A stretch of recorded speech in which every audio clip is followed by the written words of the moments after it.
Listo. Listo. A ver, listo. Empecemos con esto, ¿ok? Primero que nada me gustaría saber, y me ayudan en los comentarios, por favor, si tienen algún tipo de idea de que si esos tres conceptos que ustedes ven son lo mismo, hay alguna diferenciación, alguna vez lo han revisado, o simplemente a qué les suena, ¿no? ¿A qué les suena uno u otro? Eh, ¿Qué piensan? A ver, ayúdame, o si alguien quiere de repente comentar en el micrófono, también sería bastante útil. Cuando hablamos de contención emocional, cuando hablamos de PAP nos referimos a primeros auxilios psicológicos, ¿correcto? Y lo otro es intervención en crisis. ¿Será lo mismo? ¿No será lo mismo? ¿Qué es lo que creen ustedes? A ver, lo pueden escribir en el chat, ¿sí? ¿Lo han visto de repente en algún tipo de texto, ¿no? ¿A qué se refiere exactamente o a qué creen que se refieran estos términos? Tal vez son lo mismo. ¿Alguna idea? A ver qué están aquí. Abigail, Amparo, Betsy, Claudia, Flor, Génesis, Jean-Pierre, Giovanna, Julia, Caterina, Nelly, Paola. Bien, dice Claudia. Bienvenida, Claudia. Conexión emocional es actuar de forma inmediata ante una crisis. ¿Ok? ¿Ok? Ya. Dice Génesis, entiendo que PAP se utiliza en el momento inmediato de la situación estresante, mientras que la intervención en crisis se refiere a la intervención posterior para manejarlo. Interesante. Ya vamos viendo algunas nociones, ¿no? Es una serie de pasos estructurados a fin de resguardar, nos comenta Flor, ¿no? Y Neri, eh, tengan cuidado con su cámara, por favor. No hay un cojos que pueda moderar. ¿Sí? Listo. Neri dice, primero son psicológicos. Ok, bien. A ver, ustedes, si se toman un tiempo en poder indagar sobre estos conceptos, van a ver que pueden ser muy confusos, ¿ya? De repente, desde lo técnico probablemente no haya mucha repercusión, pero sí es importante tenerlo desde lo teórico para ver cómo desarrollamos algo. Sobre todo si estamos interesados en buscar bibliografía. Y normalmente sabemos que la bibliografía en inglés es probablemente la más contundente respecto a explorar datos, ¿no? Bueno, en breve les comento que cuando hablamos de contención emocional y de PAP, ¿no? O de primeros auxilios psicológicos, es casi lo mismo. Sinceramente no he visto muchas diferencias en términos conceptuales, en términos de guías, manuales, salvo que los primeros auxilios psicológicos implican probablemente una situación de exacerbación emocional un poquito más complicada. Es decir, uno puede aplicar contención emocional en muchas circunstancias, no necesariamente ante una crisis, puede ser una cuestión que emocionalmente sea una exacerbación, pero no implica necesariamente una crisis como algo visible o visual, ¿no? Cosa que el PAP sí hace. De hecho, el PAP surge en un contexto de guerra, ¿no? La historia nos relata pues que los primeros trabajos de PAP se desarrollan post Primera Guerra Mundial. Básicamente lo que pasaba es que los militares, ¿no? que terminaban o estaban en conflicto armado, y tenían que ser atendidos por el equipo de profesionales de salud mental, no encontraban muchas mejorías, no tenían el impacto esperado para que puedan recuperarse. Y aquí es importante este hecho histórico porque esto nos permite un poco ir calificando a qué nos referimos con PAP. Y bueno, una de las cuestiones que notaron es que el proceso o el tiempo entre que la persona recibe el impacto emocional, puede ser la muerte de alguien, la propia vida en riesgo, el conflicto mismo, y hasta que llegue hasta el profesional o los profesionales que puedan estabilizar, ese tiempo era crucial. Ese tiempo que demorado, ese tiempo distante, hacía que muchas veces los problemas no terminen de llegar a un punto que pueda ser manejable, por así decirlo. Entonces, las medidas que se toman es que comienzan a irse los equipos itinerantes de salud mental a cada vez posicionarse cada vez más cerca del momento bélico, del momento conflictivo, ¿no? Históricamente hablando, que estamos hablando en términos de Primera Guerra Mundial. Entonces, lo que ocurre aquí es que comenzaron a notar que cuanto más cerca, más próximos, más rápidos y más cercanos estaban para poder contener a una persona que está siendo bombardeada emocionalmente por alguna situación altamente estresante, había más probabilidad de recuperación. Entonces, este dato es muy importante porque aquí ya vamos dibujando las características de los PAP. De hecho, en estos estudios luego van a comenzar a replicarse de alguna forma cuando ocurre la Segunda Guerra Mundial, ¿no? Y en la Segunda Guerra Mundial, que también de hecho es parte de la historia de cómo se forma la Cruz Roja más adelante, tiene que ver con esto, justamente, tiene que ver con el hecho de que los equipos itinerantes de salud mental cada vez estaban más cerca, es decir, ya no solamente iban los combatientes y los médicos, ¿no? Que probablemente atendían lesiones físicas, sino que también ya iban incluyendo o médicos entrenados en poder salvaguardar emocionalmente a una persona, o personas, digamos, profesionales de salud mental, ¿no? Entonces, eso es algo muy importante porque ya vamos comprendiendo algunas características de los PAP, ¿no? Que tiene que ver justamente con eso, que hay una... De hecho, se configuran tres principios, ¿no? La proximidad, la inmediatez y la expectativa. Y lo explico brevemente, ¿no? La proximidad tiene que ver obviamente con la cercanía, ¿no? En el sentido físico, geográfico. La inmediatez tiene que ver con el tiempo en el cual yo me demoro, ¿no? En atender, obviamente entre que ocurre el evento estresante y la cercanía humana para ir, para socorrer. Y la expectativa, que tiene que ver con básicamente despatologizar la respuesta emocional de la persona. ¿Ok? Y esto lo digo con mucho cuidado porque a veces cuando nosotros decimos, sí, claro, está bien que una persona de pronto pueda sentirse así, es lógico porque le está pasando esto, porque tuvo un accidente de tránsito, porque ha vivido un huaico, una inundación, porque ha pasado un sismo, ¿no? Que son normalmente los eventos de desastres naturales o accidentes que normalmente podrían implicar una respuesta de los PAP. Pero cuando estamos en el momento, cuando estamos frente a la persona sufriendo una crisis, es mucho más impactante, es mucho más complicado poner eso en práctica, es decir, que es pensar que ese es un proceso regulatorio esperado, ¿no? Y es por eso que estos principios inicialmente, que es proximidad, inmediatez y expectativa, son muy importantes. La expectativa permite que las personas que atienden casos de crisis emocionales puedan tener siempre en cuenta que la crisis tiene un curso regular y que evidentemente es lógico que centremos de esa manera. ¿Ok? Ahora, respecto a la intervención en crisis, aquí sí la bibliografía puede ser un poquito más amplia. ¿Ya? Aquí hablamos, como quien lo comentó, nuestra colega, me parece que fue la colega Sepúlveda, sí, Génesis, ¿no? La intervención en crisis normalmente está asociada a una intervención mucho más amplia, ¿no? Después vamos a hablar un poquito más de PAP, ¿no? Porque es el centro de esto. La intervención en crisis normalmente tiene que ver con primero la temporalidad, no solo ocurre después del impacto, ¿no? Una intervención en crisis puede empezar antes de que ocurra algo, durante y después. Es decir, que esto puede durar días, incluso semanas, horas, a diferencia de los PAP, que pueden durar minutos u horas, ¿no? Esto, por ejemplo, lo podemos ver cuando hay desastres naturales, ¿no? Cuando sabemos, a tal lugar, el norte del Perú, por ejemplo, va a recibir un huaico, ¿no? Ya se avecina una situación bastante problemática, ya se inicia la intervención en crisis. Y aquí también viene la otra cuestión, no implica únicamente profesionales que atienden el problema de salud mental. Implica diferentes personas, incluso no siempre profesionales, que van a atender diferentes necesidades que van a estar envolviendo la crisis, antes, durante y después.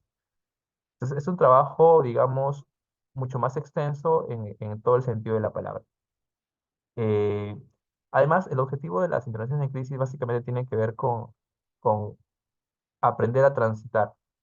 ¿Ok? Desde una prevención hasta una recuperación, ¿no? Y aquí hablamos de cuestiones de recuperación, rehabilitación, incluso muchas veces, dependiendo del impacto, ¿ok? Entonces, en resumen, contención emocional y PAP regularmente en la literatura las vemos como similares. Si ustedes la buscan va a ser lo mismo. El PAP normalmente tiene una estructura un poco eh, más sistematizada, ¿no? Respecto a secuencias, a pasos, ¿no? Y vamos a ver un poco eso más adelante. La situación en crisis implica un ejercicio más amplio desde la operatividad, desde la temporalidad, desde las expectativas, etcétera. ¿Ok? Bien. Eso quería mencionar por si por ahí alguno está interesado en revisar, en buscar y por ahí va a pensar que está encontrando una cosa que no es. ¿Ok? Bien. Ahora hemos hablado de, evidentemente, si hay un factor común entre estas tres, probablemente sea la crisis emocional. ¿correcto? Y la crisis básicamente hay que entenderla en estos términos, muy chiquitos, muy concretos, pero muy importantes. Primero que es un estado temporal. Y repito, más allá de pensarlo como un conocimiento teórico, es importante pensarlo constantemente, porque las crisis emocionales no solamente ocurren en desastres naturales, ¿no? Ocurren constantemente bajo diferentes circunstancias. Normalmente interactuamos con personas que pueden desbordar algún tipo de sensación. Entonces, es un estado temporal, ¿no? Hay una desorganización emocional, ¿no? Una alteración emocional, una perturbación emocional, como querramos llamarlo, ¿no? Y que desde la experiencia subjetiva de la persona que lo sufre, en el momento temporal que se está dando, es vivenciado como una amenaza, ¿no? Emocionalmente, el sistema de alerta corporal se lo interpreta así, ¿no? Más allá de que sea o no sea justificable desde la lógica, y además parece imposible de resolver. Este es un concepto bastante preciso, puntual, no tan largo, que nos va a permitir entender estas cuestiones de crisis emocionales o crisis psicológica. ¿Ok? Bien. Ahora, eh, veamos cuáles son los objetivos, ¿no? En esta misma línea también tenemos algunos objetivos. Ahora, aquí los objetivos van a variar. Muchas veces los objetivos los podemos encontrar en función a etapas, ¿ok? Algunos objetivos los vamos a encontrar en función también a modelos de implementación de PAP. Yo he elegido este, que me parece que es bastante parsimonioso con la definición anterior y que también proviene de una de las guías que ya le voy a mostrar más adelante, que es mayor, que tiene mayor consistencia por la investigación previa que ha tenido. Eh, primer objetivo, brindar alivio emocional inmediato, ¿no? Que es lo que decíamos con los principios descubiertos o los principios impuestos cuando históricamente se comienzan a desarrollar los PAP, ¿no? Que era proximidad, inmediatez y expectativa, ¿no? ¿Para qué? Para brindar alivio emocional inmediato y con este alivio emocional inmediato facilitar el proceso adaptativo. Un proceso adaptativo que todos tenemos, por así decirlo, la capacidad, vamos a decirlo así, de poder transitar. Evidentemente, algunos en determinadas circunstancias vamos a necesitar ciertos soportes o ciertas cuestiones que faciliten esto, ¿correcto? Y como tercer objetivo tenemos que se prevenga o tratar de reducir el impacto a través de que digamos, no se desarrolle un cuadro psicopatológico, ¿no? El más usual es un cuadro de estrés postraumático, por ejemplo. Pero no solamente hablamos de un cuadro de estrés postraumático, porque, por ejemplo, no sabemos con qué problemas anteriormente viene la persona, ¿no? En realidad, el abanico de posibilidades de afectación es bastante amplio. Sin embargo, incluso aunque haya un TEP, ¿no? Post-crisis, puede haber también comorbilidades, ¿no? O incluso llevar a conductas que al final configuran otros problemas. Uno de ellos es, por ejemplo, el consumo de sustancias, ¿no? Hay muchas personas que cuando inician o cuando reconocen cómo iniciaron el consumo de sustancias, por ejemplo, en el caso de varones, ¿no? Hablando de género, suele ser más consumo de alcohol y en caso de mujeres suele ser consumo de medicación, benzodiazepinas o cigarrillos, ¿no? Eh, Cuando exploramos a veces estos antecedentes, muchas veces nos topamos con una experiencia, digamos, traumática, complicada, ¿no? Una experiencia énfasis, a diferencia de las demás, que no tuvo, digamos, un acompañamiento oportuno, ¿no? Desde la inmediatez como también desde la recuperación. Entonces es muy importante identificar que estos objetivos realmente no están solo descritos para poder recordarlos, sino para comprender que una intervención a este nivel va a implicar bastantes posibilidades, ¿no? Ya sea de complejización o en su defecto de facilitación, o perfecto, de facilidades, perdón. Bien, hasta aquí está claro, ¿verdad? Una pregunta, por ahí si algún emoji para saber que están aquí. Perfecto, pues gracias. Ahora, normalmente cuando hablamos de necesidades a atender, ¿ok? También hay una variedad de, digamos, de tareas. ¿Ok? Vamos a detallarlas también poco a poco, pero a lo que voy es que vamos a meternos ya un poco al tema de trabajar en contextos de violencia. ¿Ok?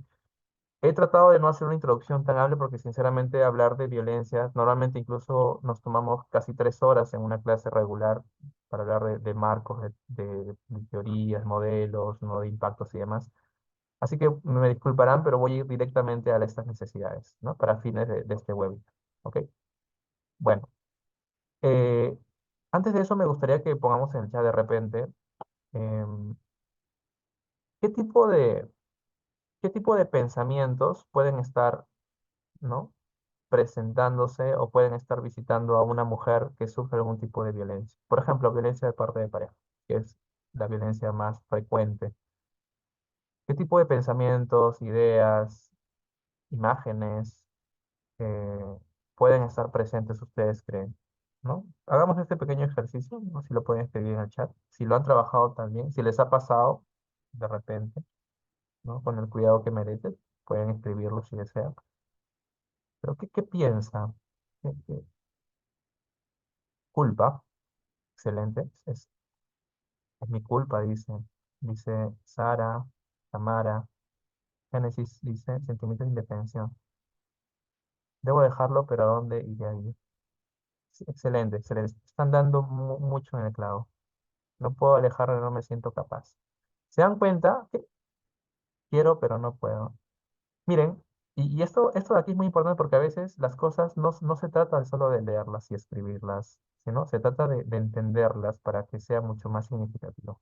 Leamos estos 6 comentarios que han puesto ustedes, tanto Sara, Génesis, Amara, Jean-Pierre Flor, ¿no? Y Sara nuevamente.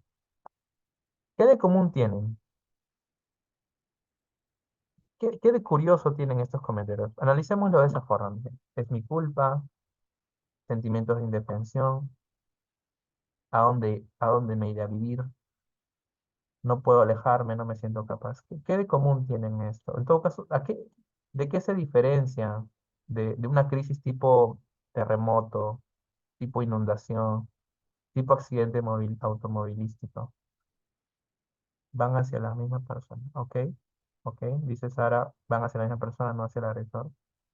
Ese dato ahí está, exacto, van hacia uno mismo. Y lo digo así porque quiero que lo noten. Nótenlo porque justamente cuando veamos, por ejemplo, las intervenciones psicológicas que, que se configuran en este marco, eh, digamos, una intervención tradicional en TEP, por ejemplo, probablemente no tenga el impacto deseado, ¿no? Ustedes saben que existe un protocolo de exposición prolongada de una FOA, ¿no? Que es para casos de estrés postraumático, por ejemplo. Y no voy a meterme en trauma complejo, que es un mundo mucho más enredado, pero ustedes saben, por ejemplo, que ya hace poco ha salido, bueno, no hace poco, sí, hace poco podríamos decir, lo que es la DBTP, ¿no? Que es el protocolo que une DBT estándar y une EP de una FOA, ¿no? Y si ustedes han leído, revisado el libro, eh, este protocolo se trabaja con víctimas de violencia sexual, ¿no? De politraumatización, ¿ok? Es interesante porque, si bien es cierto, hay una efectividad interesante, hay factores que no se toman en cuenta y que, de alguna forma, las revisiones sistemáticas, que no le he puesto acá, pero lo voy a mencionar más adelante, refieren que es una necesidad, ¿ok? Bien, entonces, vamos notando, como ustedes van viendo, que se refiere a sí uno mismo. Y eso es complicadísimo porque el, el, el evento traumático no acaba o sea, ningún evento traumático acaba, digamos, con el fin del evento, por así decirlo, ¿no? Pero particularmente pareciera como que la huella se queda impregnada en uno mismo en casos de violencia, ¿no? Ahora, les hago otra pregunta. Para que las mujeres, por ejemplo, vamos a entrar en este marco, ¿no? Víctimas de violencia, eh, llegan a pensar o a sentir lo que ustedes me están diciendo, qué pudieron haber experimentado? Solo digan un ejemplo. ¿Qué pudieron haber experimentado para que sientan o piensen lo que ustedes han descrito? ¿Qué tipo de experiencias, qué tipo de mensajes, ¿no? han escuchado? ¿Qué tipo no sé, de, de interacciones han tenido? A ver, ¿qué me pueden decir ahí? Para que piensen o sientan lo que ustedes están escribiendo aquí. Interesante, Sara, ¿no? Tuvieron comentarios de personas cuando le contaron, ¿no? Mensajes de insuficiencia, abuso emocional y cefalía, agresiones, manipulaciones, invalidación traumática, ¿no? Lo que le decimos desde la desde DBTP, por ejemplo. Se habla mucho de la invalidación traumática, cómo configura un trauma complejo. Ok, sí, entonces, ahora, quitando la figura del abuso sexual, ok, porque el abuso sexual también es una forma de violencia de género, eh, el abuso emocional es peligrosísimo por muchas circunstancias, ¿no? De hecho, esto puede sonar un poco extraño de repente, pero cuando se hacen estudios de experiencias adversas en la infancia, por ejemplo, el deterioro que significa la negligencia emocional, o sea, no digo del abuso emocional, la negligencia emocional es casi equiparable al abuso sexual, ¿no? Y eso es algo que a mí me chocó leer. Cuando yo comencé a revisar un poco eso y me interesarme en el tema. Ahora, ¿cómo llegaron a esta conclusión? Es que en función a ciertos resultados, digamos, del crecimiento de las personas que habían vivenciado esto, ¿no? El deterioro era mucho mayor. Entonces, las cuestiones de tipo psicológico y emocional tienen un impacto muy, muy, muy importante. ¿Ok? Bien, entonces sigamos acá. Entonces, con todo lo que ustedes me han dicho, creo que es más factible, ¿no? Más sencillo de repente entender estas necesidades, ¿no? Ser escuchada, ser entendida, ser aceptada. Algo que parece sencillo, pero ¿qué pasa, por ejemplo? ¿Cómo escuchas o cómo entiendes, cómo aceptas a una persona, a una mujer, a una madre que denuncia a su pareja, luego retira la denuncia y luego le perdona y luego otra vez viene golpeada o humillada y otra vez le perdona y lo defiende? Porque eso es lo que pasa, ¿no? Entonces, el profesional muchas veces o la profesional, digamos, dentro de su esquema de comprensión, no puede entender esta situación y dice, pero ¿por qué? ¿No? Y caemos en la rumia, ¿no? Que a veces la persona ya tiene que, pero ¿por qué no lo dejas? ¿No ves que te hace daño? Y caemos en el sermón, un sermón inútil, ¿no? Porque probablemente eso aumente la sensación de culpa. No se entiende a veces cómo estas intervenciones que buscan racionalizar, reestructurar cognitivamente a una persona, pueden hacer más daño incluso, ¿ok? Entonces, necesidades, ser escuchada, entendida, aceptada. Segundo, necesidad de que un cambio es posible, ¿no? A través de ciertos mensajes que puedan permitir esto, evidentemente, ¿no? Necesidad de apoyo y relaciones sociales, comprendiendo que normalmente o usualmente una mujer en contextos de violencia familiar, violencia de pareja, es una mujer que muchas veces se encuentra aislada de su grupo social. Y en el peor de los casos es la propia familia, ¿no? Y ahí si queremos cruzar variables interseccionales, incluso si eres una persona migrante del campo y demás, aún, ¿no? Aún más cuestiones todavía. La sensación de ayuda y seguridad en el proceso. Esto aquí, seguridad, tiene dos componentes, ¿ok? Hay una seguridad de tipo física, ¿ok? Que tiene que ver por ejemplo, cuando tenemos un maltratador que está con orden de alejamiento, que está con algunas medidas de protección, la víctima, ¿ok? Y hay otra seguridad que tiene que va orientada al autocuidado, ¿ya? Que es un plan de seguridad de tipo más conductual, de tipo más de identificación de ciertas conductas que van a discriminar ciertas respuestas, ciertas consecuencias que van a ser favorables para que la persona pueda seguir cuidándose. Entonces, es un esquema un poquito más amplio, ¿ya? No solo es la seguridad física, que también es valiosa, ¿ok? Sino hay una seguridad psicológica que se entrena a partir de principios de activación conductual.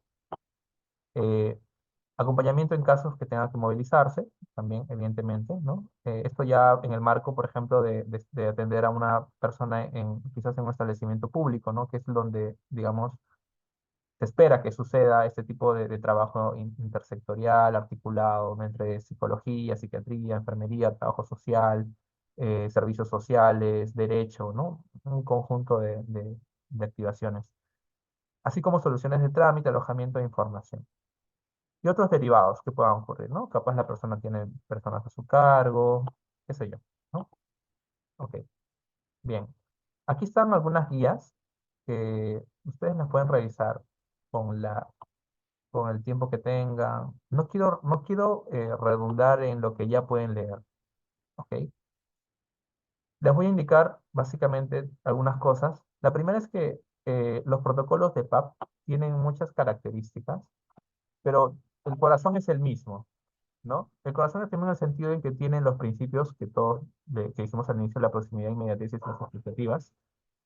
El segundo es que básicamente la estructura va a tener como una especie de observación y escucha, una especie de periodo de entrenamiento donde se van a modelar, se van a moldear comportamientos y una etapa final donde se va a identificar necesidades y conectar para que la persona pueda continuar. Porque los PAP son una especie de puente, no es una terapia, ¿no?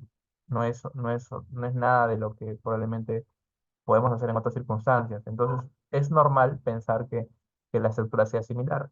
Más allá de que acá, por ejemplo, en el manual ABCD haya 5 pasos, en la guía técnica del MINSA haya 3, y en este manual de primeros auxilios de violencia de género de Colegio de España haya 4. En esencia es lo mismo, ¿ok? Ahora, ¿qué cosas siempre tenemos que tener cuidado de repente? Les cuento también algo más. Este protocolo de MINSA, que lo pueden ver, existe una versión amigable que es mucho más corta. Es una versión españolizada, ¿no? Castellanizada del modelo triple L, que es el modelo precursor, que es el Look, Listening y Link, ¿no? Que es lo mismo, observa, escucha, conecta. Eh, si lo quieren revisar a profundidad, si tal vez creen que esta guía les queda muy corta, ¿no? Pueden buscar la guía de la que fue inspirada. También está el protocolo RAPI, ¿no? Es un protocolo que se desarrolla también con investigación de fondo, ¿no? Que básicamente tiene 5 etapas, que igual es lo mismo, ¿no? En este caso RAPID, R de Report, A de Assessment, eh, P de Prioritization o de priorización, I de intervención y D de disposición, ¿no? RAPID. Entonces, ahora, la esencia de todo esto es que sí es bueno entender que uno no puede lanzarse a atender un caso, ¿no? En general de crisis y en general, sobre todo cuando trabajamos con primeros psicológicos en contexto de violencia, ¿ok? ¿Por qué? Porque cuando ya hablamos en contexto de violencia, el género influye bastante, sobre todo en cómo la persona que va a recibir la ayuda va a vivenciar la ayuda. Muchas veces va a ser preferible, por no decir casi todas, ¿no? Dependiendo de las circunstancias, ¿no? A menos que ya sea un psicólogo familiar, que ya lo conozca y demás, que, que la ayuda, en la medida de lo posible, lo brinde una mujer, ¿no? No digo que esto sea una regla, ¿no? Pero he revisado que hay tendencias, ¿no? Porque obviamente no es que a mí se me ocurra, tengo que contrastar con un poco de evidencia al menos. Y si hay cierta tendencia que es factible en la medida de que permite mayor facilidad en la conexión, ¿ok? Eh, Igual lo menciono, ¿ok? Básicamente tenemos, otra cosa que tenemos que cuidar también es algo que se llama el furor curandis, ¿no? O le dicen furor curandis, que básicamente es este deseo intenso de querer ayudar y que en esa búsqueda de ayuda estropear no sé, lo que queremos hacer, ¿no? Otra cosa que me quiero detener aquí, de repente, es que estos procesos sociales psicológicos terminan con un trabajo articulado. Es decir, no es una tarea psicológica, es decir, que solo lo haga el psicólogo. Evidentemente, un PAP lo puede aplicar cualquier persona que esté entrenada en PAP, pero a la vez implica que en estos casos, sobre todo, ¿no? Se trabaje con una especie de tareas que impliquen que la persona esté conectada con las necesidades que requiere, ¿no? Sea salud, sea servicios sociales, sea seguridad, u otra que esté, ¿no? Que pueda significar algún tipo de riesgo potencial. ¿Ok? ¿Hasta aquí alguna duda? ¿Algún comentario? ¿Está claro? ¿No? Para seguir avanzando. Ya son 6:40, Dios mío. Bueno, a ver, hay unos componentes que son relevantes, que normalmente no lo vamos a encontrar en las guías porque se supone, ¿no? Se supone que tenemos que saberlo, pero bueno, lo recalco brevemente, ¿no? Son los componentes del acto comunicativo y tiene que ver básicamente con con aquellas cualidades que nosotros normalmente manejamos cuando entrenamos habilidades sociales en contextos regulares, ¿no? Cuando trabajamos habilidades sociales en una persona, por ejemplo, con problemas de ansiedad social, trabajamos a nivel verbal, a nivel gestual corporal y a nivel paralingüístico. Esto aquí tiene mayor significancia en contextos de PAP, ¿sí? En contextos de crisis. Porque como vamos a ver más adelante, sobre todo lo verbal, ¿no? Que aparentemente aquí sí hay un pequeño quiebre, ¿no? Y antes de pasar, a ver si creo que sí. No, después lo menciono. Vamos a ver algunos asuntos, ¿ya? Eh, lo verbal tiene que ver obviamente con el mensaje, ¿no? El mensaje hablado, lo gestual corporal con los movimientos, gestos y demás. Y lo paralingüístico tiene que ver con la velocidad, la entonación, la fluidez, las pausas, los silencios, ¿no? Todos estos componentes que encubren el acto verbal. ¿Ok? A ver, voy a parar un poquito. Ahora, ¿qué cosas tenemos que saber, al menos, al menos para ir pensando cómo deberíamos actuar en casos de contextos de violencia, sobre todo en casos de crisis? Primero, teoría de violencia, que es valiosísima. Como les dije, no voy a meterme mucho en el tema porque es muy amplio, pero por aquí les dejo algunas viñetas. ¿Ok? La primera es modelos ecológicos y multicausales. Lo digo porque históricamente hemos tenido modelos que han pasado desde lo individual, el primer tipo de modelo. Cada modelo ha tenido digamos, su valor en el tiempo, sus deficiencias y su valor en el futuro, ¿no? Primero estaban los modelos individuales, luego pasamos a modelos de corte familiar, ¿no? Donde, por ejemplo, cuando hablamos de modelos individuales, hablamos de que la violencia era producto de una psicopatología, ¿no? Entonces se entendía que para entender la violencia, ahí había algo, un problema en el agresor y también un problema en la víctima, ¿no? Se superó eso, pasamos a modelos familiares o sistémicos, donde la violencia era comprendida como una interacción entre el sistema familiar. El problema con este modelo es que dejaba fuera otras formas de violencia que ocurrían en el contexto de calle, en el contexto de laboral, en el contexto educativo, ¿no? Y que también se rigen bajo ciertos paradigmas, ¿no? de género. Entonces, fue superado, llegó el modelo feminista, ¿no? Un modelo que introduce la variable de género, hace público lo privado. Sin embargo, surgen otros modelos que, digamos, recogen las bondades de los anteriores y son el modelo ecológico de Hayes, que es una adaptación del modelo de Bronfenbrenner, y surge el modelo piramidal de Frederick Bosch. ¿Ok? Eh, los invito a revisarlo. Creo que puse una imagen. Igual no voy a detenerme tanto en estos modelos, pero sí es importante tenerlo en cuenta para comenzar a comprender, sobre todo llevar a la práctica, cómo deberíamos contextualizar los casos, sobre todo cuando hacemos exploración y estos primeros pasos de psicoterapia, ¿ya? También hay modelos de interacción, porque estos modelos son macros, ¿no? Bueno, hay componentes individuales también, como lo vamos a ver, pero son modelos explicativos generales, ¿no? Ecológicos. En modelos de interacción tenemos el modelo de ciclo de violencia, ¿no? De Walker, que es muy conocido, ¿no? De tres momentos. Hay variaciones del modelo de Walker de 5 momentos, ¿no? Incluso hay variaciones del modelo de Walker de 3 momentos y con subetapas que ya nacen de propuestas de campo, ¿no? Por ejemplo, uno de los más famosos es el de Cuervo, 2012. En Colombia hacen una propuesta de modelo de ciclo de violencia, les invito a revisar también, sin dejar la esencia, que es la acumulación de tensión, la explosión y la reconciliación, configuran ciertas características que ocurren en cada etapa como subetapas, ¿ok? Este modelo de laberinto patriarcal, ¿no? Creo que tengo una imagen ahí, lo voy a explicar un poquito más adelante. Y está lo que son modelo de factores de permanencia y modelo de deterioro progresivo, ¿ya? Algunos de ellos los he puesto, ¿ya? Vamos a mencionarlo brevemente. Hay otros marcos teóricos que también es importante considerar, sobre todo al momento del acto comunicativo. Tiene que ver con los sexismo ambivalente. ¿Ok? A ver, esto no he puesto, creo, pero lo voy a mencionar aquí para no olvidar. Eh, la teoría del sexismo ambivalente es una teoría que nos dice que lo que ha pasado con el sexismo, entendiendo el sexismo como aquella actitud, pues, discriminatoria, eh, digamos, excluyente, ¿no? Dañina respecto del género, de lo masculino respecto a lo femenino, no ha cambiado en el tiempo, sino que se ha adaptado al tiempo, se ha reciclado y ahora tiene otro tipo de formas, pero sigue siendo lo mismo. ¿no? Por ejemplo, una de las dimensiones del sexismo ambivalente, que digamos se abre, ¿no? Hay un sexismo hostil y un sexismo benevolente, ¿no? Y por ejemplo, una dimensión es el paternalismo, ¿no? El paternalismo en un sexismo hostil, es decir, en ese sexismo de hace pues 40 50 años de repente, donde era más notorio, era un sexismo en el cual desde el paternalismo el hombre dominaba, ¿no? Tanto la libertad como los deseos de la mujer, ¿no? Al punto de que era su propiedad desde muchas formas, ¿no?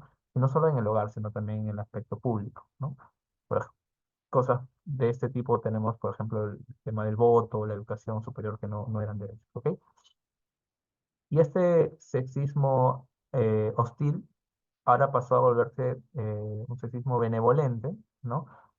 Y ya no es un paternalismo dominador, sino es un paternalismo protector, ¿no? ¿Y cómo entendemos esto? Pues, por ejemplo, algunas frases que pueden surgir como que de repente, mira, si es que yo te marco o yo te pido que me llames o que me llames, es porque te quiero cuidar, porque el mundo es peligroso, porque eres mujer, mira lo que les pasa a las mujeres, ¿ok? ¿Se dan cuenta? El discurso es el mismo, solo que se ha reciclado, ahora suena más romántico. A eso nos referimos con cómo el sexismo se configura desde lo hostil a lo benevolente. Y esto es muy importante porque cuando, por ejemplo, en las etapas en las cuales, por ejemplo, hay PAP y hay esta interacción verbal en casos de violencia, por ejemplo, mi pareja, mi esposo me ha pegado, me ha engañado otra vez, una de las cosas que a veces uno suele decir, ¿no? Yo sé que con el afán de querer ayudar, ¿no? Pero termina siendo problemático desde el punto de vista de cómo se está dando la interacción. Por ejemplo, suelen decir, tú eres joven, eres bonita, ¿no? ¿Qué entienden por ese mensaje, por ejemplo, ustedes? Si tú le estás contando a alguien de pronto que ya te ayudó a estabilizarte, ¿no? Ya estás en la etapa de, quizás de, oye, quiero contarte algo, porque siento que quiero contarte algo, ¿no? Me dice, "¿Sabes? No sé por qué me engaña, me trata mal, me insulta, este, y la persona, no, porque no solo es un psicólogo, puede ser cualquier persona que haga PAP, ¿no? Diga, no, ¿cómo vas a dejar que te pegue si tú eres bien bonita, ¿no? Eres joven, ¿no? ¿Qué piensan? Usemos un poco nuestra capacidad crítica para pensar eh, si ese tipo de mensaje puede ser un problema o no. Puedes sentir más culpa, ok, Sara, excelente. ¿Qué más? Porque aparentemente es un mensaje benevolente, ¿no? Eso les hablaba justamente de entender porque el sexismo no está únicamente, en, digamos, como atributo ideológico, no solo en los varones, ¿ok? Que el valor de ella depende de... Exacto, mira, excelente lo que dice María Espinosa, que el valor de ella depende. A eso me refiero con que los PAP en esos contextos tienen un rumbo muy distinto, sobre todo cuando hay el acto comunicativo. Está bien, podemos ser excelentes oradores, podemos ser muy delicados, muy cuidadosos, nuestro cuerpo muy cálido, pero sí, puedo decir cosas que incluso la misma persona afectada no lo va a identificar seguramente. Pero ese mensaje en un contexto de crisis, de post-crisis, dicho por una persona con autoridad, con un profesional, es mucho más problemático, pues, porque te quedas con esa idea. Y así lo dice, debe ser así, ¿no? Y como dice María Espinosa, el valor de ella depende de ser joven o su bonito. ¿Y qué pasa si su pareja o es pareja, ¿no? Dice, oye, eres una fea, ¿no? Nos metemos en un lío, ¿no? Un lío tremendo, sin querer. Obviamente la persona no va a venir a decirme, oye, ¿por qué me dices eso? ¿No? Va a seguir en su confusión, pero le estamos generando un daño sin querer. Y así muchas cuestiones que tienen que ver con justamente entender esto del sexismo, ¿no? Desde el paternalismo, desde el género, ¿no? Por ejemplo, el sexismo hostil en su dimensión de género pasó de ser competitivo, es decir, que el hombre es superior por sus características físicas y demás, a ser complementario, ¿no? O sea, yo busco mi media naranja, eh, tú, tú, no sé, tus actitudes serviciales se complementan con con mi búsqueda de éxito. Qué romántico suena a veces eso, pero ya se genera una desigualdad, ¿ok? Entonces, es un entrenamiento constante de deconstrucción muchas veces, ¿no? De todos, porque constantemente a veces estamos bombardeando mensajes que sin querer, ¿no? Terminan siendo así, ¿ok?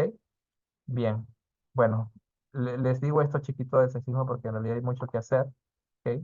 Pero vayamos pensando en esto, ¿no? ¿Qué tan, qué tan, qué tan influidos estamos del sexismo benevolente, ¿no? Y como su nombre dice, es benevolente porque yo me siento que estoy haciendo algo bueno, ¿no? ¿Ok?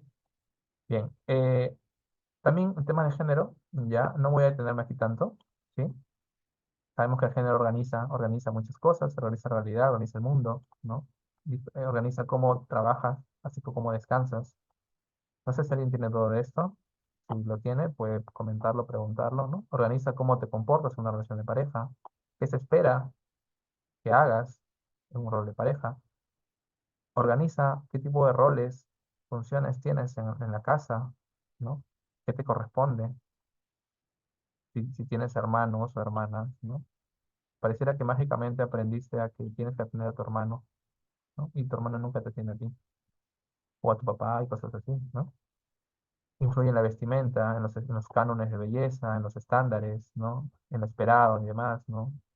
Influye en las emociones. Hay un paper muy interesante que es Regulación Emocional y Género, les invito a revisarlo, está en inglés también, por ahí les puedo pasar también.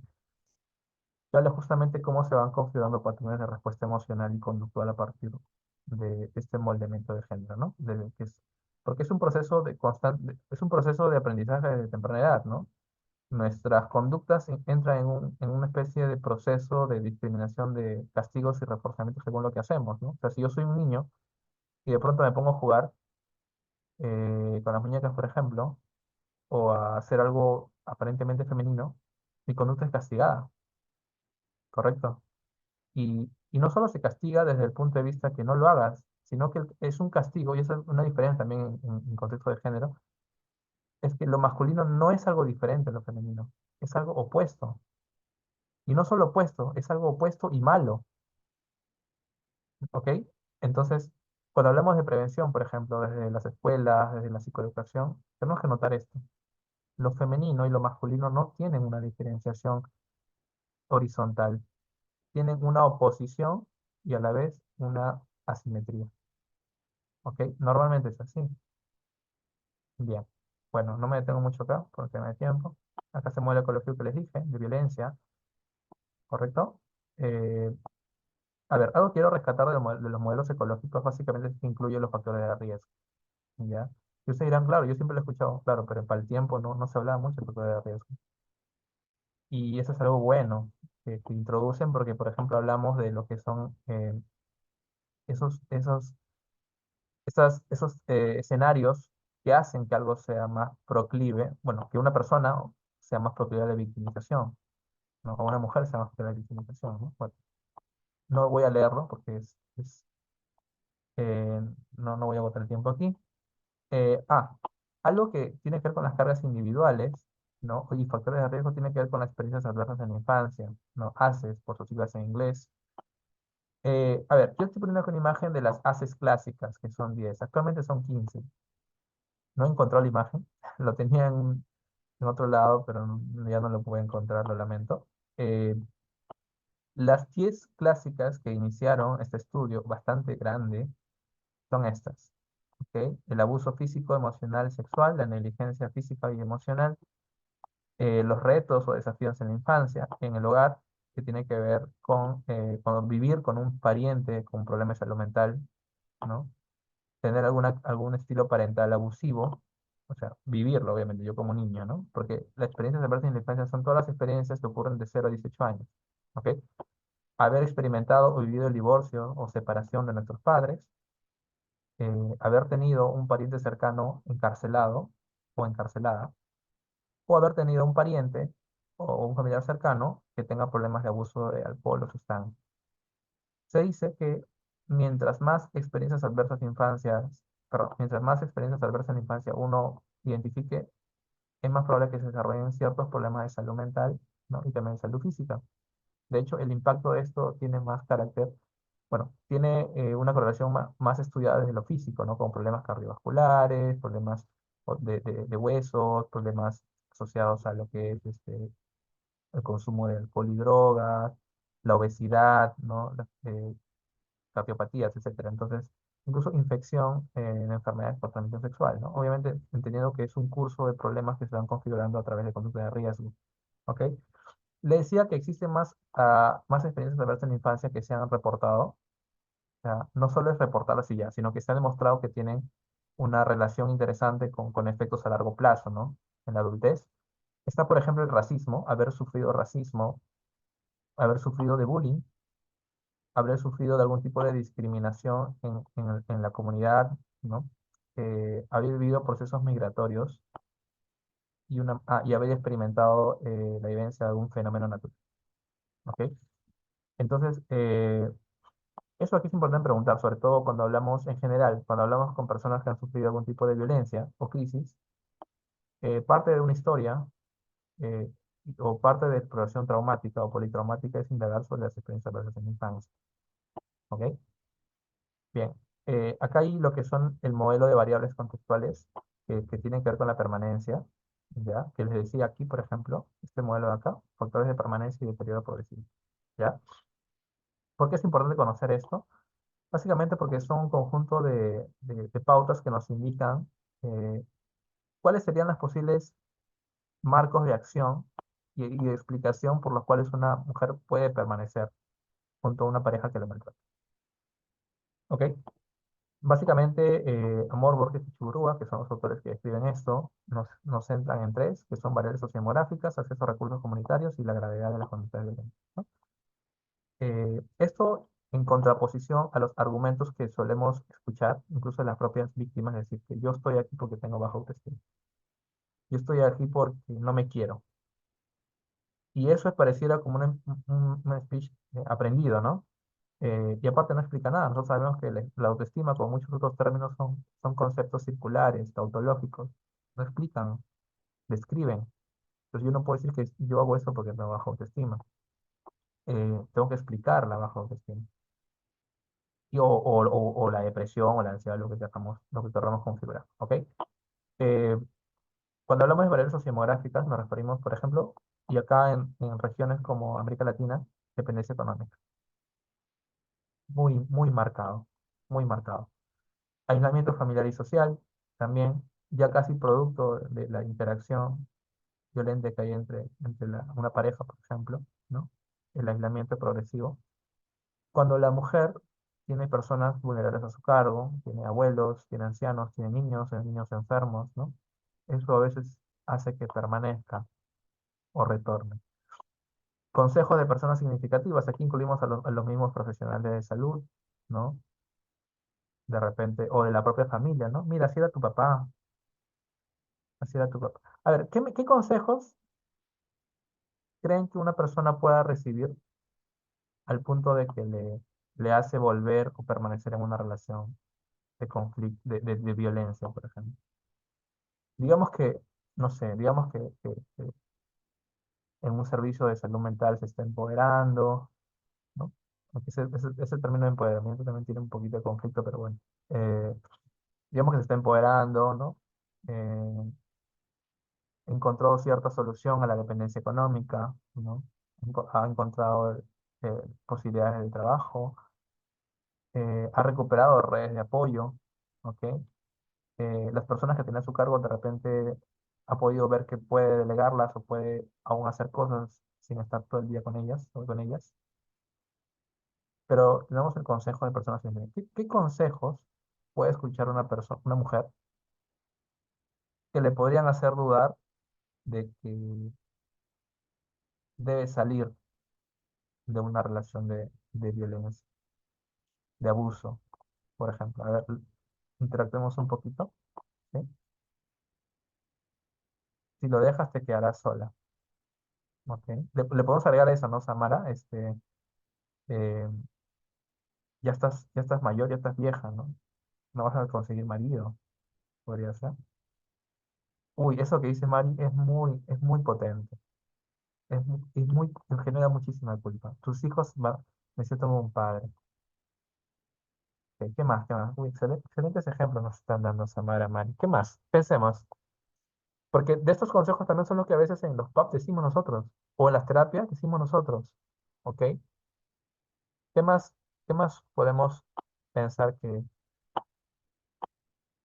podemos escuchar como un mensaje significativo para la persona? Si lo dejas, de un padre. ¿Uno más? Pueden repetir si quieren.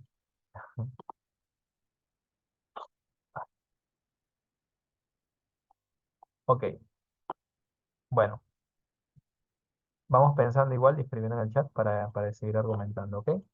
Gracias, Samara, gracias, Mari.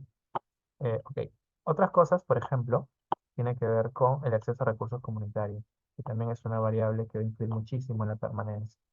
Y esto pasa por dos frentes, ya sea que la persona desconoce que existen recursos, o sea, no sabe que hay recursos de apoyo económico, de apoyo social, de salud mental, de educación, no sabe.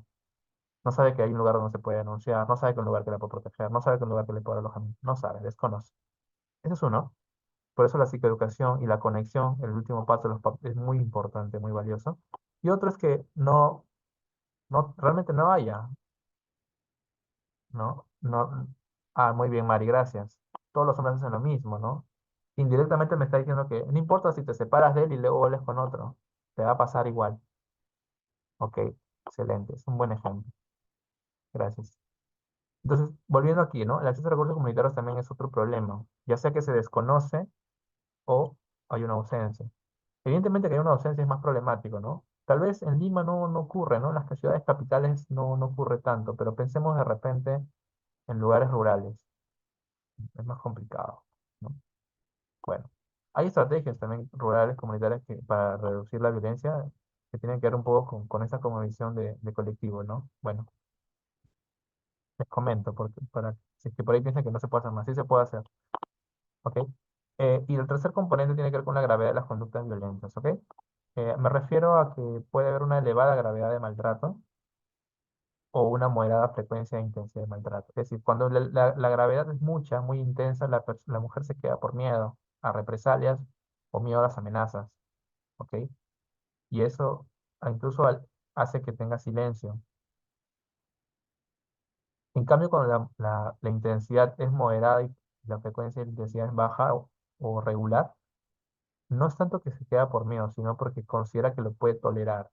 Muchas veces ese combustible de sentirse que puede tolerar tiene que ver con los consejos de la persona científica.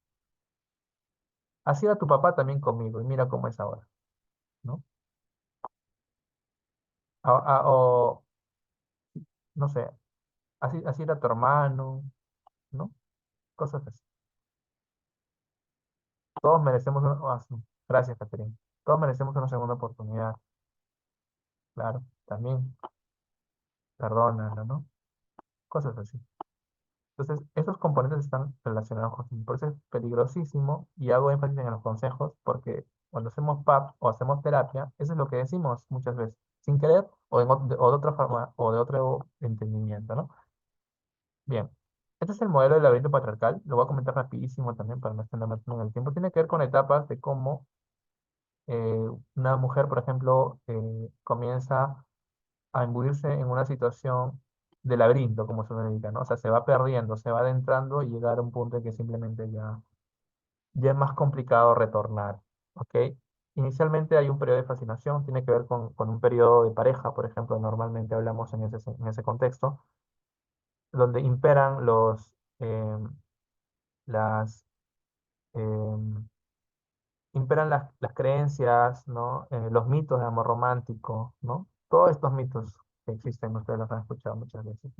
A ver si me ayudan mientras explico qué mitos de amor romántico conocen, ¿no? Escríbanlo mientras vamos avanzando, ¿sí? Para ir recordando, ¿no? Pero aquí en la etapa de fascinación hay una influencia bastante fuerte de estos mitos del amor romántico, ¿no? De las expectativas, ¿no? Y en el marco de este mito, en el marco de estos mitos, de esta efervescencia emocional, eh, el género influye en cómo se vive el amor, ¿no? La mujer normalmente, bajo esta influencia, ¿no? Vive el amor desde la entrega, y en cambio el hombre vive el amor desde el poder, desde la posesión. Y es algo muy importante para señalar también en procesos psicoeducativos. Cuando yo amo, eh, no es lo mismo que cuando me ama una chica en términos generales, ¿ok? Puede haber excepciones, ¿ok? Pero regularmente la norma es así. Entonces, esta sensación también tenemos que saber identificar, ¿no? A veces no es que tengamos que cambiar la forma de la persona, sino tenemos que aprender a contextualizar los momentos, ¿no? Uno no puede entregarse, por ejemplo, a alguien que conoce recién, o a alguien que de repente está dando señales claras de que no, no se entrega como tú, ¿correcto? Bien, dice Sara, el amor verdadero supera cualquier adversidad. Sí, es un mito muy, muy popular, ¿no? El amor verdadero. No me amas, ¿no? Como no me amas, no luches por mí, ¿no? Es una cuestión que pasa mucho. ¿Qué otros mitos conocen, no? El amor lo puede todo, no es una variante de esto, ¿no? Si te cela, te quiere. Ahora hemos escuchado mucho, ¿no? Ah, sí. ¿Por qué me cela? Es que te quiero, no te quiero perder, ¿no? Bueno, hay que estar todo el día juntos, ¿no? Las parejas tienen que hacer todo juntos, porque si no, no se ve bien, no es una pareja. La etapa de fascinación es una etapa bastante problemática, se trabaja muchísimo desde la terapia, ¿ok? Dice, luego pasamos a una etapa de reto, ¿no? En esta etapa de reto, cuando, digamos, esta relación se hizo cada vez más opuesta y más asimétrica, evidentemente comienzan a aparecer ciertas manifestaciones de hostilidad, de violencia por parte de la pareja que maltrata. Normalmente la víctima suele hacer concesiones, ¿no? Es decir, negociaciones conductuales, ¿no? Es decir, ya te voy a dar mi clave de mi WhatsApp, de mi celular, para que no me estés molestando, para que no digas que soy mala, porque me comparas con que tu ex sí te daba y yo no te doy, no sé, me hace sentir mal. O sea, como no quiero y a la vez quiero evitar tener problemas con mi pareja, comienzo a hacer concesiones. Y eso también es un factor importante en la intervención terapéutica, porque las personas hacemos muchísimas concesiones y es importante que las personas aprendamos a identificar cuántas concesiones estamos haciendo y bajo qué circunstancias hacen esas concesiones, ¿no? ¿Qué tanta asimetría está generando? Porque a veces ni siquiera es una concesión mutua y ese es un factor importante, ¿ok? A ver, ejemplo de concesiones. Esto no es terapia de pareja, pero vamos a meternos un poquito aquí. Concesiones de pareja que pueden ser un problema. ¿Ok? No puedo decir que todas son, porque hay parejas, por ejemplo, que ciertas concesiones en contextos de serlo mutuos les funciona, ¿no? Eh, no dejar de veras, uy, muy buena. Sara está muy bien con sus ejemplos. Gracias, Sara. ¿Qué tipo de concesiones tal vez ustedes han hecho alguna vez? No lo sé, ¿no? Sin entrar en discreciones o sus amistades. Los varones también hacemos concesiones, como digo, no puede ser que también nos pase, ¿no? Hay varones que sufren violencia. Hay un estudio interesante en el Reino Unido que recoge, por ejemplo, en el Reino Unido existe la línea de violencia contra los hombres. No sé si han escuchado alguna vez. ¿Ok? Mandar la ubicación, dice Valeria, ¿no? A ver, ya. Recalco, no es que hay ciertas concesiones que pueden ser favorables para la pareja, incluso en ciertos contextos. Por ejemplo, hay concesiones que se dan en marcos de terapia de pareja para trabajar infidelidad, por ejemplo, que uno no las daría normalmente en contextos regulares. Siempre a la conducta hay que trabajarla en su contexto, ¿sí? Para no mandar ubicación, ok, también, que podría ser no exigir la ubicación, exigir foto cada vez que me vas a un lugar, ¿no? Borrar, bloquear a los hombres, ¿no? No subir estados, selfies, no debe haber secretos en la relación, no saludar con beso a las mujeres, ¿no? O a los hombres también, puede pasar, ok. Sí, excelente, ustedes están dando muchos ejemplos. Él es así, no quiero cambiar. ¿Ok? Sí, también. Entonces, a eso nos referimos con en el reto. Normalmente la víctima hace concesiones, ¿ya? Pero son concesiones que no son horizontales y terminan ampliando la brecha de la siguiente. Luego se entra en una etapa de confusión, obviamente, ¿no? Yo doy concesiones porque creo que las cosas van a mejorar, por eso las hago, si no, no las haría. Pero ¿con qué me topo? Con que las cosas no mejoran, al contrario, empeoran, porque es lógico, es una concesión asimétrica. Entonces entramos en un estado de confusión, ¿no? Y aquí se experimenta la culpa, no solo por lo que uno llega como a racionalizar, como, ah, creo que yo soy el culpable porque yo de hoy no pido nada, o me quedo aquí, y mi amiga me dice que soy una tonta, mi mamá me dice que soy una burra, porque permito, yo soy la culpa, yo tengo un problema, yo estoy mal, ¿no? Yo. Y bueno, la baja autoestima como un sentimiento generalizado, ¿no? De la culpa. ¿Ok? Y finalmente una etapa de extravío, una etapa digamos, se recrudece, ¿no? Se enmarca la posición negativa sobre una misma, ¿no? Hay un estado de inflexión aprendida que por ahí lo he mencionado anteriormente, ¿no? Y que básicamente ya la víctima o la mujer deja de buscar ayudas, alternativas, simplemente como que acepta que su vida va a ser así, o se resigna, porque en realidad no es un proceso de aceptación, es un proceso de resignación, ¿ok? Entonces, imaginen, por ejemplo, pensar que una psicoeducación en este marco o una terapia en este marco es valiosísimo. ¿Ok? Bueno, hablemos de puntos críticos en la psicoterapia. Aquí también no voy a extenderme tanto, ya por tema de tiempo. A ver, primero, señores, investigaciones basadas en evidencia. ¿Ya? No es por ser molestoso con esos temas, ¿no? Pero en realidad tenemos que trabajar con intervenciones basadas en evidencia, sobre todo para los problemas de carácter psicológico que están pasando las personas, ¿no? Porque puedo tener una persona una víctima que tenga problemas de TAG, de TEP, de depresión, de consumo de sustancias, ¿no? No sé, de muchas cosas.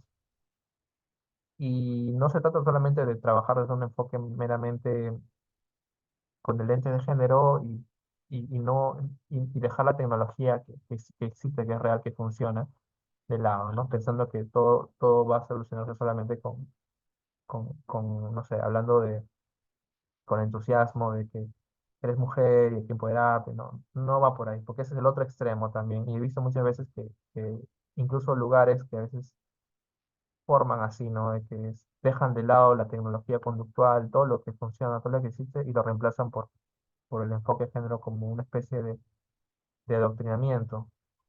Y los enfoques son lentes para ver la realidad. Nos permiten notar susceptibilidades, mas no necesariamente significa que vamos a tener que reemplazarlas. ¿Ok? Eh, Hay un informe de Cochrane de 2020, Cochrane, como quieran llamarlo, que habla sobre la evidencia de las terapias, ¿no? En general, las terapias no funcionan en el sentido de que no trabajan la seguridad de la persona. Por eso que aquí hemos puesto puntos críticos, porque normalmente las terapias no trabajan modelos conductuales de seguridad ni de autoeficacia. ¿Ok? Hablo en contextos de atención a víctimas. Es una de las críticas que se le hace. Eh, Hay que implementarlo. ¿Ok? Desarrollar un plan conductual de seguridad. Bueno, no voy a poder centrarme tanto aquí, ¿no? Pero básicamente tiene que ver con hacer un rastreo conductual de aquellas situaciones y conductas que podrían disparar interacciones de conflicto o de riesgo de violencia. ¿Ok? Buscar alternativas, habilidades que puedan, digamos, sostener la seguridad. ¿Ok? Es muy valioso eso. No solo la seguridad interpersonal, sino también la seguridad de autolesión o autoagresión. ¿Ya? Jerarquizar las conductas problemas, obviamente no tenemos que atenderlas todas de golpe, hay que jerarquizarlas, evidentemente las conductas que atender contra la vida están arriba, ¿no? Según el paradigma de BT, que nos puede ayudar bastante. Incluir perspectivas transversales, ¿no? En la intervención, como género, interseccionalidad, interculturalidad, derechos humanos, inclusión, diversidad, según las cosas que veamos. Perdón. Trabajar también sobre el cuidado informado en trauma. Lo pongo entre paréntesis porque, si bien es cierto, el cuidado informado en traumas está muy divulgado, existen manuales, guías, todo. Eh, lo cierto es que todavía le falta robustecer su evidencia, ¿ya? No quiere decir que esté mal, ¿ok? es importante trabajar un enfoque en forma en trauma, creo. Ya va por un tema de rigurosidad, ¿no? Que tal vez no se está teniendo los suficientes ensayos para poder decir sí, así, ¿no? Entonces, porque hay ensayos que dicen que sí, otros como que lo ponen en duda, entonces tenemos que seguir produciendo, ¿ya? Entrenamiento de habilidades de autoeficacia, que le decía, ¿no? Autoeficacia básicamente es esta, en términos de feminismo, lo que llaman la capacidad de agencia, ¿no? ¿Han escuchado la capacidad de agencia? ¿La conocen? ¿Les suena? Si es que no, no pasa nada, ¿ok? La agencia es un término que se introduce, me parece, en la segunda ola del feminismo, muy, muy importante, que tiene que ver con esta especie de capacidad interna, ¿no? Y lo digo así con entre comillas porque lo interno puede ser problemático, ¿no? Genera dualismo. Entonces, la autoeficacia tiene que ver con un patrón conductual, ¿no? En el cual se pueden discriminar respuestas gratificantes, ¿no? Y que generan, pues, cuidado, ¿no? Entonces, conductualmente lo podemos definir así. Y es importante trabajar esta autoeficacia. Así como reducir interferencias desde la persona del terapeuta, ¿no? Muchas veces, cuando tenemos, por ejemplo, varones, tenemos que tener mucho cuidado, porque podemos inducir ciertas respuestas sin querer simplemente por ser hombres. Por ejemplo, ¿no? Cuando atendió casos de violencia sexual, eh, siempre me tomo el tiempo de poder indagar si mi presencia como terapeuta varón está generando ciertas respuestas. Es decir, ciertas respuestas disonantes, ¿no? Que son las valiosas, obviamente. ¿Qué pasa si yo me parezco, por ejemplo, sobre sordo? Puede ser un poco extraño. ¿Ok? Bien. Aquí voy a hablar un poquito de autocuidado para ir cerrando ya. Ya vamos a ir acabando. El autocuidado, lo voy a explicar. Bueno, voy a explicar estos tres puntos con un diagrama. Primero, autocuidado es un continuum, ¿ya? Hay que entenderlo así. Es un continuum, es decir, de muchos comportamientos, ¿no? Que van de menos a más, de lo saludable al insaludable, que van desde una responsabilidad individual a una responsabilidad, digamos, colectiva, no institucional. No, obviamente estamos hablando del autocuidado del terapeuta, ¿no? El autocuidado del profesional que trabaja con víctimas, ¿ok? Y pongo esto como continuo porque normalmente entendemos el autocuidado como, ya, haz esto, haz lo otro. Y está bien, hay que hacer cosas, pero hay que comprenderlas que cada cosa es un acumulado y que jala a otras. Pasa por decisiones diarias, ¿no? Estilo de vida, ¿no? El manejo de los alimentos, ¿no? La autogestión de los alimentos que yo ingiero, que yo no. De repente pasa también por tener de repente algunas condiciones mm, físicas o que hagan que yo tenga que tener ciertos cuidados, ¿no? Pasa por de repente notar algunas cuestiones de trauma, cosas así, ¿ok? Y ocurre desde la cuestión individual, como digo, hasta la parte institucional, según donde estemos, ¿no? En realidad, hablar de autocuidado es un enfoque que no se reduce a lo que yo hago, es también lo que hace mi contexto. Y lo que yo puedo hacer como que mi contexto haga por mí y lo que el contexto debería hacer por mí, independientemente de quién sea. ¿Ok? Bien. Eh, Acá hay cuatro cosas que también nos sugieren las guías que tenemos que tener en cuenta trabajando con víctimas. Primero, el burnout, que es una característica, digamos, pues un fenómeno posible en cualquier contexto de trabajo, ¿no? Hasta ahí no hay diferencia. Aquí viene lo demás, ¿no? Un trauma vicario por la exposición frecuente a situaciones de crisis, ¿ok? Está la fatiga por compasión que tiene que ver con este agotamiento emocional, esta apatía, esta bulia, producto digamos, de estar constantemente y en jornadas muy extensas de apoyo emocional, ¿no? Algo así les cuento que a mí me pasó, yo lo reconocí cuando comencé a experimentarlo, porque cuando uno experimenta fatiga por compasión, comienzas a volverte, entre otras cosas, eh, te vuelves indolente al dolor de la otra persona. En algún momento, cuando trabajé con víctimas de violencia, casi 2 años, de hecho fue una de las cosas que yo en un momento decidí dar un paso al costado, porque el servicio era muy extenso, muy pesado, la cantidad de personas que llevaban eran muchas, y yo ya estaba casi 2 años. y ese era mi ritmo casi todos los días, ¿no? Todo el que tenía turno. Entonces, como un parte de autocuidado es identificar la fatiga por compasión. Eh, Hay muchísimo que hablar de estos temas, no lo voy a profundizar, pero quisiera que lo conozcan para que haya conocimiento, ¿ok? Y también el sobrecompromiso, ¿no? Que este es más fácil de entender, tiene que ver con cómo yo me extiendo más de lo necesario, por así decirlo, por ayudar a alguien, ¿no?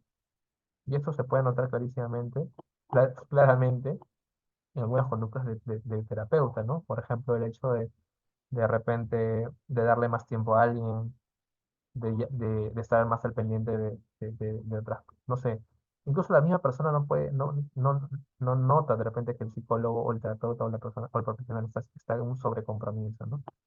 Eh, Corresponder las llamadas cada rato, no sé, hay muchas maneras de generar sobrecompromiso, ¿no?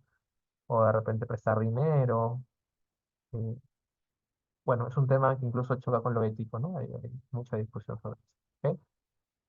Y bueno, el modelo de autocuidado es un modelo basado en A, que se desarrolla en Medio Oriente, como les digo, que es conciencia, balance y conexión.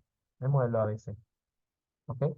¿Conciencia de qué? Pues conciencia de tus propias necesidades, ¿no? De los límites, de tus emociones, ¿no? De los recursos que puedas tener. Eh, Práctica de la autoconciencia, ¿ok? Muy importante con esto de las terapias contextuales. Buscar signos tempranos de burnout, de trauma vicario, ¿no? De lo que mencionamos en ese momento, de fatiga por compasión y de sobrecompromiso, ¿no? Exceso de compromiso.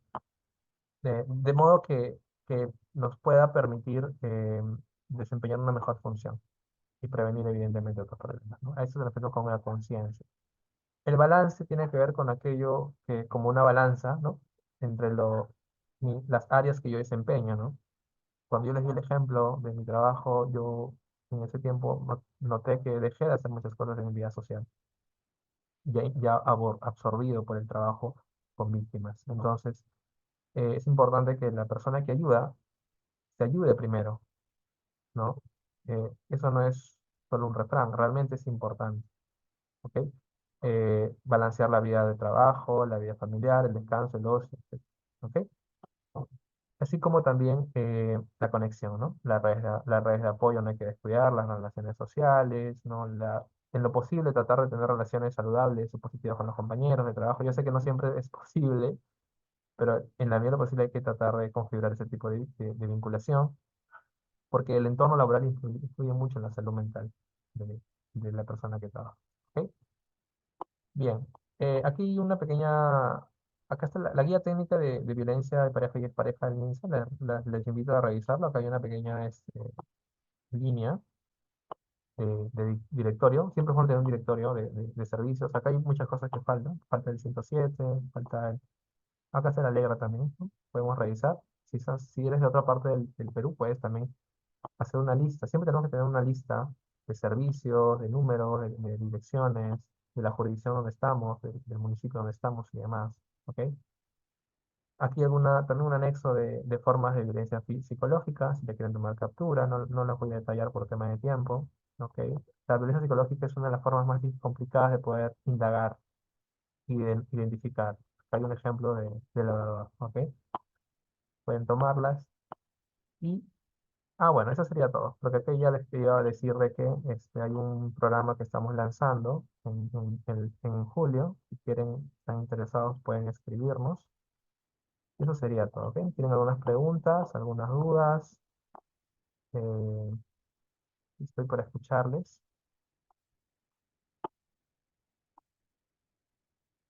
Bien, ¿están aquí?